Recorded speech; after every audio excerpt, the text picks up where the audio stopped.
Untuk pertama kalinya, Pangdam 1 Bukit Barisan, Majen TNI Rio Firdianto, didampingi Ketua Persid Kartika Chandra Kirana Daerah 1 Bukit Barisan, Galuh Rio Firdianto, melaksanakan kunjungan kerja ke Makorem 023 Kawal Samudra di Kota Sibolga, Selasa 22 April 2025. Tiba di Makorem, Pangdam beserta Ketua Persid langsung disambut oleh Danrem 023 Kawal Samudra, Kolonel Infanteri Jansen P. Nainggolan, dan Ketua Persid Angel Jansen, serta seluruh prajurit Satuan Komando dari Korem 023 Kawal Samudra. Dalam arahannya, Majen TNI Rio Firdianto menyampaikan rasa bangganya menjadi Pangdam 1 Bukit Barisan karena prajuritnya mempunyai semangat dan energi yang luar biasa. Usai memberikan pengarahan, Pangdam langsung meresmikan rumah dinas prajurit TNI AD di Jalan Jetro, Hutagalung, Kelurahan Sarudik, Kabupaten Tapanuli Tengah. Selanjutnya, Pangdam melakukan kunjungan kerja ke Balike, Kabupaten Toba, Sumatera Utara. Berlokasi di lapangan sepak bola Desa Lumban Gaul, Kecamatan Baligi, Kabupaten Toba, Pangdam 1 Bukit Barisan menghadiri bakti sosial TNI berupa pengobatan gratis kepada ratusan masyarakat. Ia juga membagikan bantuan sosial berupa sembako kepada masyarakat. Selanjutnya, Pangdam bersama prajurit TNI dan elemen masyarakat melakukan aksi bersih-bersih eceng gondok di pinggir Danau Toba. Pembersihan dilakukan dalam program TNI bertajuk TNI Manunggal Memelihara Danau atau menjadikan kawasan Danau Toba yang asri. Bersama Angkatan Darat melaksanakan pembersihan di wilayah Danau Toba. Jadi kami berkolaborasi dengan seluruh pemerintah daerah. Ada bupati di sini, ada Bupati Samosir, kemudian Bupati Ubas, Bupati Toba, dan Bupati Tamalang Utara. Dengan seluruh stakeholder dan seluruh pemerintah masyarakat, kita kerja di 7 titik, ada 7 titik yang hari pagi ini kita kerjakan di Danau Toba. Kegiatan ini pun diharapkan dapat berkesinambungan untuk menjaga keasrian Danau Toba. Dari Sumatera Utara, Suwandi Panggabean, Sadan Situmorang, TV1 mengabarkan.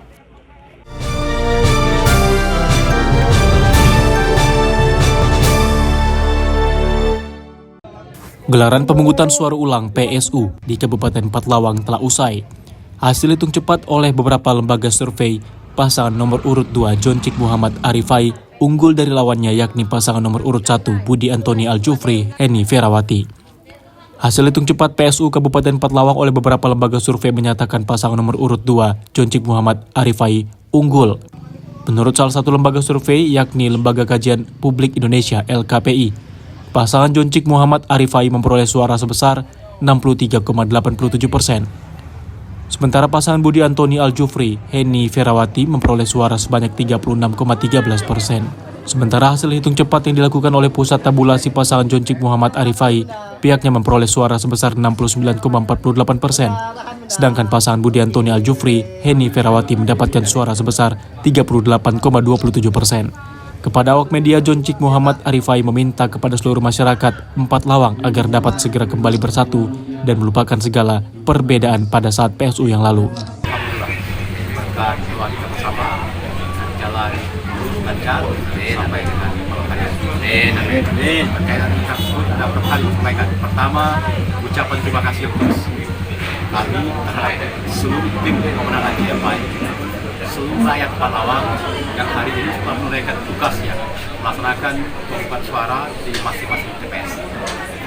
Alhamdulillah, saya dengan terbaik berdasarkan hitung cepat dan real count yang kami buat, kami menang di angka 60,30,30%. Alhamdulillah, kemenangan ini bukan hanya kemenangan tim pemenang GMI, tapi kemenangan rakyat Pathlawang. Menurut Joncik, hasil hitung cepat ini biasanya tidak akan jauh berbeda dengan hasil sebenarnya. Namun untuk memastikan semuanya masih menunggu pengumuman resmi dari pihak KPUD Pathlawang. Dari Pathlawang, Sumatera Selatan, tim TV1 mengabarkan.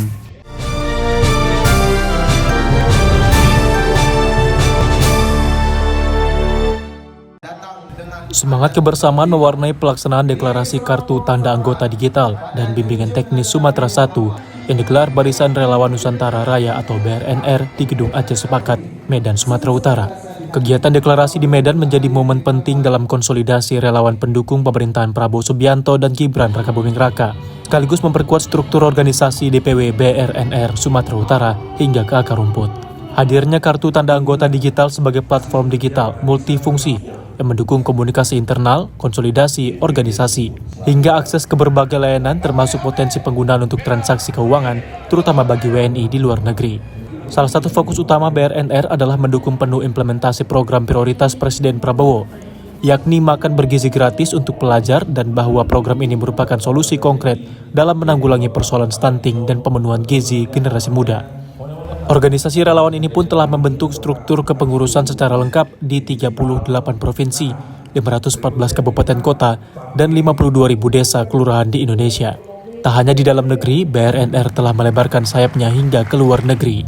Ketua Umum DPP BRNR Imran Saleh Majowa menyampaikan pendaftaran KTAD bisa dilakukan langsung ke DPP atau secara daring melalui Play Store. Masyarakat sudah bisa melihat bahwa pendaftar secara langsung online sudah mencapai 50.000 lebih, dan secara langsung yang dari DPP sudah mencapai hampir 800.000. Dan kita harapkan ke depan semua anggota Barisan Relawan Nusantara ini targetkan di tahun ini bisa mencapai 20 juta anggota yang sudah terdaftar langsung di KTAD digital. Saat ini sudah tercatat 800.000 pendaftar secara langsung dan 50.000 secara online, dan menargetkan untuk menjangkau hingga 20 juta anggota. Hadir dalam kegiatan ini sejumlah tokoh penting DPP BRNR seperti Sekjen Anda Jabir, Bendahara Umum M. Yuslan, Pengawas Arman, serta Ketua Pengawas Valentino Napitupulu yang merupakan tokoh asal Sumatera Utara. Dari Medan, Sumatera Utara, tim TV One mengabarkan.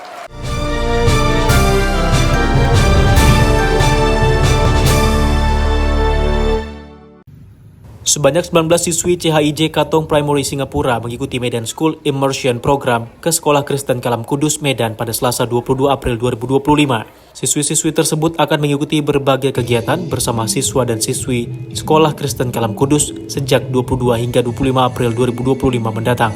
19 siswi dan guru dari CHIJ tiba di Sekolah Kristen Kalam Kudus Jalan Haji Adam Malik, Kota Medan, Sumatera Utara. Tiba dengan menggunakan bus, mereka langsung disambut oleh para siswi dengan tarian adat. Usai disambut, siswi-siswi dari Singapura ini dijamu makan siang di dalam ruangan. Menurut Bendahara Yayasan Kalam Kudus Indonesia Cabang Medan, Lina Minah, kedatangan para siswi tersebut merupakan kunjungan balasan. Tahun lalu, Sekolah Kristen Kalam Kudus sudah terlebih dahulu berkunjung ke Singapura melalui program Mentari. Tak hanya sekedar berkunjung, para siswa dan siswi serta guru akan saling berkolaborasi sehingga akan terjadi multi-culture. Sekolah Kristen Kalam Kudus Medan senang hati dan menyambut hangat kepala sekolah, guru dan siswa sekolah dasar CHIJ Katong dari Singapura. Sekolah kita ini sudah ada student exchange ke Singapura. Kenapa bukan hanya study tour, tapi student exchange? Artinya student kami tahun lalu 40 orang dikirim ke sana. Mereka di sana itu dari pagi sampai siang ngikutin jadwal sekolah sana bersekolah. Sorenya baru ada kegiatan outdoor. Jadi tahun ini ya sistemnya pergantian ya. Itu kegiatan yang mereka lakukan itu kebudayaan lokal. Kita ambil di sini kebudayaan Batak, di mana anak-anak Singapura dengan anak-anak Kalam Kudus akan berkolaborasi di dalam pembelajaran bahasa Inggris dengan materinya itu kebudayaan Batak dan orang-orang Batak. Kemudian mereka juga akan belajar tarian tradisional Batak. Kemudian juga mereka akan belajar bagaimana memainkan alat musik tradisional Batak, kemudian mewarnai di tote bag yang dari kain kanvas dengan motif gorga Batak. Menjadi goal dari Sekolah Kalam Kudus adalah mereka Sekolah Kalam Kudus kepingin berpartner dengan sekolah yang di luar negeri. Karena itu kami memfasilitasi untuk membangun hubungan ini sehingga itu terjadi. Dari Medan, Sumatera Utara, Alfiansyah, TV One mengabarkan.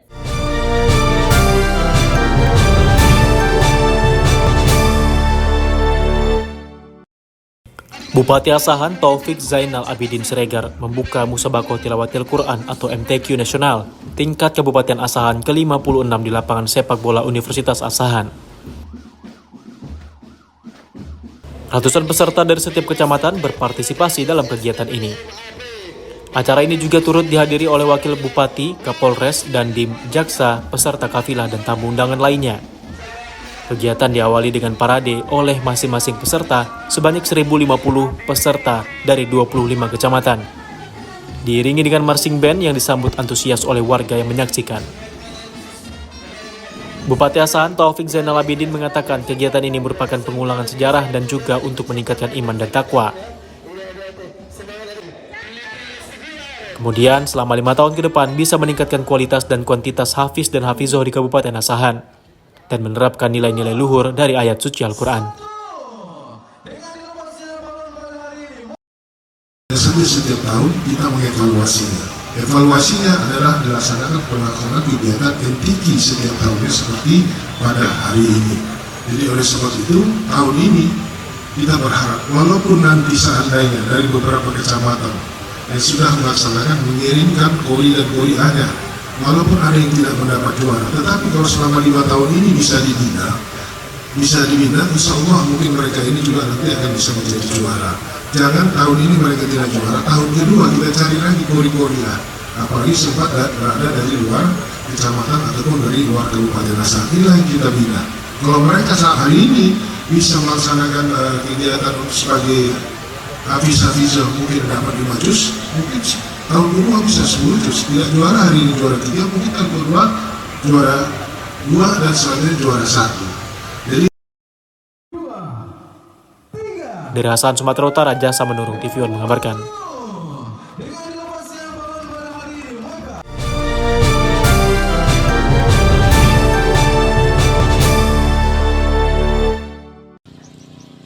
Dalam rangka mendukung swasembada pangan, pemerintah Kabupaten Ogan Komering Ulu, Oku Timur, turut melaksanakan gerakan tanam padi serentak 14 provinsi bersama Presiden Republik Indonesia Prabowo Subianto melalui Zoom meeting di lahan persawahan Balai Pelatihan Sumber Daya Manusia Pertanian atau disingkat BPSDMP yang berada di Desa Pracak, Kecamatan Bungamayang. Hadir dalam kegiatan tersebut Kementerian Pertanian RI yang diwakili oleh Direktur Hilirisasi Hasil Perkebunan, kemudian Forkopimda, serta perwakilan dari unsur TNI dan Polri.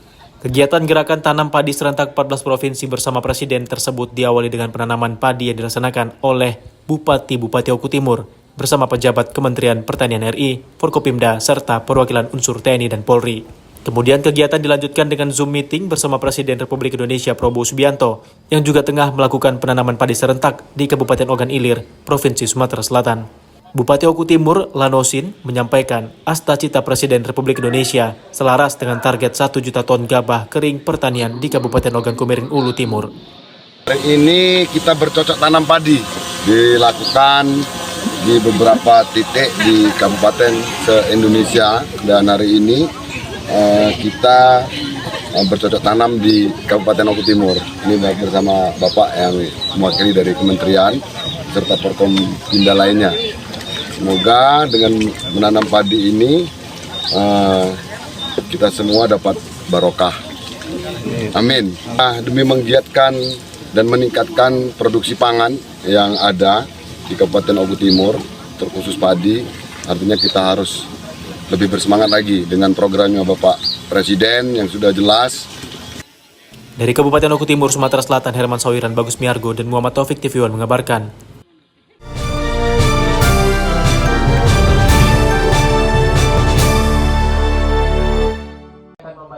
Komisi Pemilihan Umum Daerah Kabupaten Pathlawang menggelar rapat pleno terbuka penetapan hasil pemungutan suara ulang Pilkada Pathlawang tahun 2024. Rapat pleno terbuka rekapitulasi hasil penghitungan suara dan penetapan hasil pemilihan Bupati dan Wakil Bupati Pathlawang tahun 2024 ini menetapkan pasangan calon nomor urut 2 Joncik Muhammad Arifai unggul dari pasangan nomor urut 1 Budi Antoni Aljufri Heni Ferawati. Berdasarkan hasil pleno terbuka rekapitulasi, KPUD Pathlawang menetapkan perolehan suara bagi pasangan nomor urut 1 Budi Antoni Aljufri Heni Ferawati sebesar 52.021 suara atau 39,21%. Sedangkan pasangan nomor urut 2 Joncik Muhammad Arifai memperoleh 80.639 suara atau 60,79%. Terkait adanya salah satu saksi dari pasangan calon yang tidak bersedia menandatangani berita acara dalam pleno terbuka, Ketua KPUD Pathlawang Eskan Budiman menjelaskan hal ini biasa terjadi dalam dinamika demokrasi. Menurutnya, pihak KPUD Pathlawang telah melaksanakan seluruh rangkaian dan tahapan pelaksanaan pemungutan suara ulang dan telah dinyatakan selesai. Sementara hasil rekapitulasi perolehan suara telah disahkan dan diserahkan kepada masing-masing utusan pasangan calon. Alhamdulillah, rapat pleno terbuka sudah kita selesaikan dari 10 kecamatan itu semuanya sudah kita rekap. Alhamdulillah tadi juga termasuk SK penetapan perolehan suara itu juga sudah kita bacakan dan sudah kita serahkan berita acaranya baik kepada paslon melalui para saksinya dan juga kepada Bawaslu Kabupaten Pathlawang. Ketika ada paslon yang tidak bersedia untuk bertanda saksinya, yang jelas semua proses sudah kita lalui, sudah kita laksanakan, dan alhamdulillah proses itu dengan perkembangan dinamika yang ada baik di lapangan di masyarakat, semuanya sudah kita nyampaikan sudah clear, sudah selesai.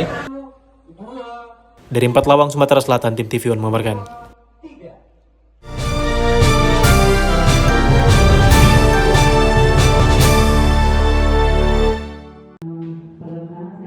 Tenaga pendamping profesional Desa Kecamatan Kikim Timur, Kabupaten Sumatera Selatan, menggelar sosialisasi instruksi Presiden nomor 9 tahun 2025 tentang percepatan pembentukan Koperasi Desa Merah Putih dan sosialisasi Permendes nomor 09 tahun 2024 tentang Indeks Desa yang difasilitasi oleh pemerintah Kecamatan Kikim Timur dan Forum Kades Kikim Timur, serta dihadiri oleh 32 kepala desa sekecamatan Kikim Timur dan UPT Koperasi Kecamatan Kikim Timur.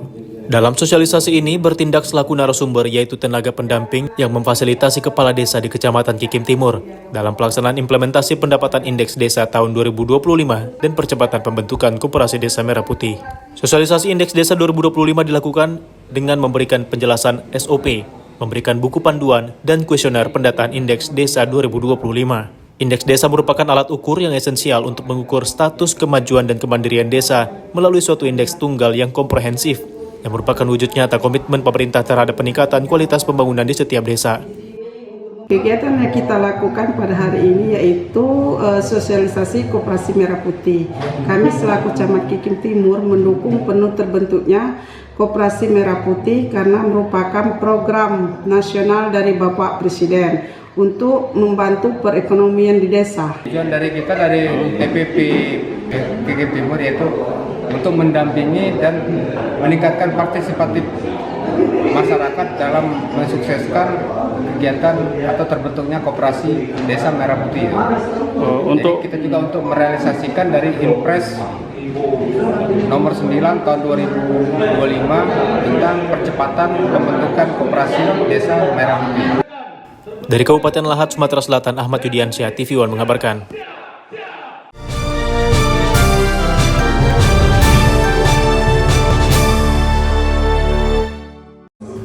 Pengurus KONI Kota Medan periode 2025-2029 dipastikan bekerja hingga akar rumput, menciptakan atlet-atlet berprestasi yang bisa menjadi inspirasi bagi masyarakat. Dihadiri langsung Wali Kota Medan Riko Tri Putra Bayu Waas saat kegiatan pengenalan dan pengukuhan pengurus KONI Medan periode 2025-2029 dan pelantikan Koordinator Olahraga Kecamatan sekota Medan di Le Polonia Hotel Sabtu 26 April 2025. Dalam sambutannya, Riko Waas mengucapkan selamat kepada pengurus KONI Medan dan berharap pengukuhan ini memberikan manfaat bagi olahraga Kota Medan. Tentunya ini adalah harus kerja keras dari KONI Medan yang bisa nanti menyaring bahkan mencari atlet-atlet baru yang nantinya bisa berprestasi di Indonesia maupun di tingkat dunia.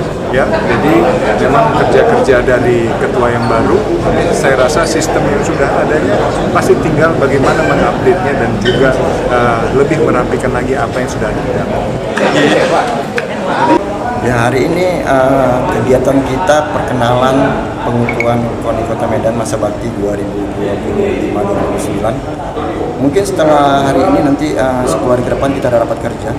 Habis rapat kerja kita udah mulai menyusun untuk seleksi atlet binaan. Memang di tahun 2025 ini ada medan juara. Yang biasa ada medan bangkit dan juara lapis pertama dan lapis kedua. Kita tidak ada lapis kedua, kita langsung buat lapis pertama. Pertama karena efisiensi anggaran, yang kedua memang tahun depan Kopopsu, jadi memang kita harus ambil yang lapis pertama untuk persiapan Kopopsu dan usianya bisa mencapai di PON 2008 dia bisa bermain, jadi nanti kita seleksinya di bulan 5 nanti. Acara ini turut dihadiri Kadispora Sumut diwakili Kabid PPO Budi Syahputra, Ketua KONI Sumut periode 2020-2024 John Ismadi Lubis, Kadispora Medan Tengku Khairuniza, anggota DPRD Medan Iswandi Ramli dan Adi Taufik, mantan Ketua KONI Medan Edi Hasibarani, perwakilan Kapolrestabes Medan, dan Dim 0201 BS, serta undangan lainnya. Dari Medan, Sumatera Utara, Ahmad Sukri, TV One mengabarkan.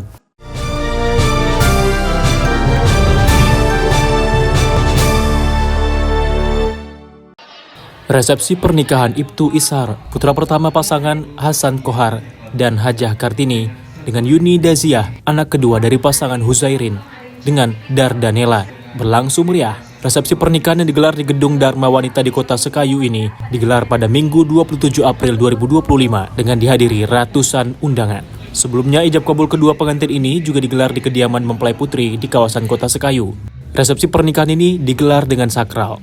Kedua mempelai bak raja dan ratu yang juga digelar dengan persembahan pedang pora yang dilaksanakan oleh para perwira polisi dari Polres Musi Banyuasin. Atas pernikahan ini, diharapkan kedua pasangan selalu dalam lindungan Allah Subhanahu wa Ta'ala, serta menjadi keluarga yang sakinah mawaddah warahmah, dan segera diberikan momongan yang bisa membahagiakan kedua orang tuanya serta menjadi anak yang berbakti. Dan juga mohon izin dapat kami maju, namun mungkin tidak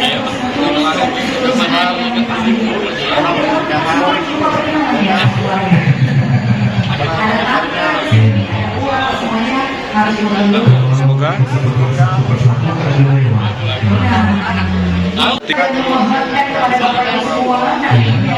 pada saat saya Komisaris Polisi Bapak Pos Mulyadi dan juga hadir bersama kita Polres Pelangi Kabak Polres Musi Banyuasin mengucapkan selamat dan berbahagia kepada rekan kami Inspektur 1 Polisi Izhar atas pernikahannya dan selamat datang juga diucapkan untuk keluarga besar jajaran Polres Musi Banyuasin yang samawah dan segera diberikan keturunan yang soleh dan soleha. Assalamualaikum warahmatullahi wabarakatuh. Dari Musi Banyuasin, Sumatera Selatan, Puja Kusuma, TV One mengabarkan.